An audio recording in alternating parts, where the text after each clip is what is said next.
Assalamu alaikum, barka da zuwa wannan channel mai albarka ta Y.M.D online TV.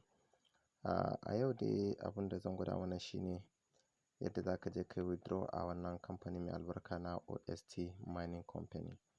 Kai tsaye ba tare da ɓata lokaci ba, mu je cikin bidiyon mu kamar haka. Gashi nan wannan shine OST Mining Company ɗin da kuke gani nan dashboard na ne. Ga account na ina dala 185, to yau zan yi withdraw ɗinsa.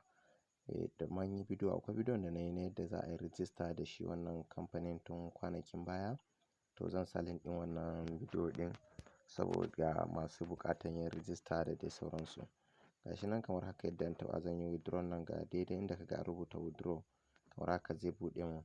Gashi nan ya buɗe ma, zai baka dama yadda za ka yi withdraw ta banki ko kuma ka yi ta da USDT, ma'ana ta wata exchanger ta cryptocurrency. To ni zan yi ta banki ne, na zaɓi na yi da banki ne. Gashi nan kamar haka na taɓa shi,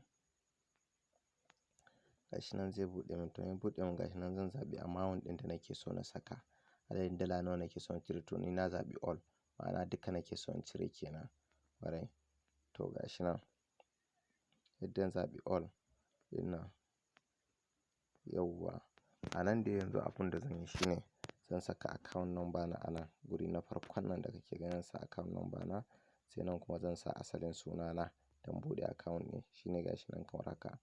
Yanzu zan sa account number ɗin, yauwa. Gashi nan kamar haka yadda na saka nan, na sa account number na, sannan na sa sunana.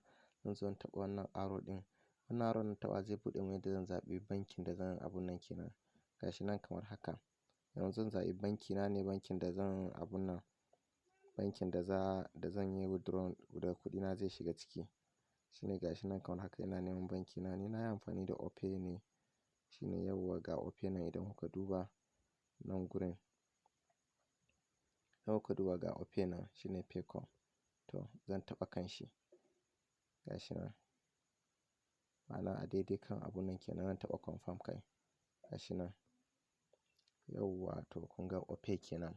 To zan zo ni ina zuwa, idan dai na taɓa nan, na taɓa nan confirm change, abu ya taɓa abun nan kenan.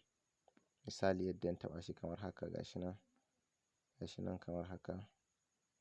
Allah shi kenan, ya yiwu kawai successfully, kawai ya yiwu. Normal, I'm gonna modify successfully. Masha Allah. Na yi abun nan kenan, na yi modifying na asalin detail ɗin. Yanzu shine a nan idan na zo ina zuwa, idan dai na taɓa submit kawai shi kenan. Ina taɓa submit kawai shi kenan. A nan kawai ina taɓa submit shi kenan. Za ka ga a nan gashi nan ya gwada maka dalar da zan yi withdraw. Zan yi withdraw dala 185 ne. Ga sunan banki na Opay, sannan ga sunana, ga kuma account number na wannan shi Opay ɗin. Gashi nan kamar haka ina taɓa submit hakan nan.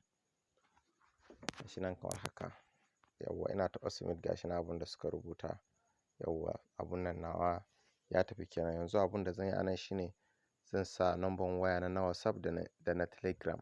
Idan kuma babu na Telegram, zan iya sa number waya guda ɗaya a wurin gabaki ɗaya kawai shine. Gashi nan yanzu zan sa nawa kamar haka, yauwa. Masha Allah, gashi nan yadda na sa shi kamar haka. Zan taɓa submit kan submit, yauwa. Shi kenan, modify successfully shi ma kamar yadda ya gwada kamar haka dai, yauwa. Masha Allah, kamar yadda kuke gani withdraw na ya riga ya yi kenan, ya tafi. Idan ku duba kuma gurin balance na ɗin nan, babu shi yanzu, ya riga ya tafi kenan. Zero, gashi nan 0.95 nake da shi na USDT ɗin. Alhamdulillah, already na riga na yi withdraw kenan. Kar ka manta, in dai wannan shine farkon ziyartar ka channel nawa, ka danna mun subscribe, kana ka danna alamar ƙararrawa domin samun sabbin shirye-shirye na da zarar mun ɗora. Na gode.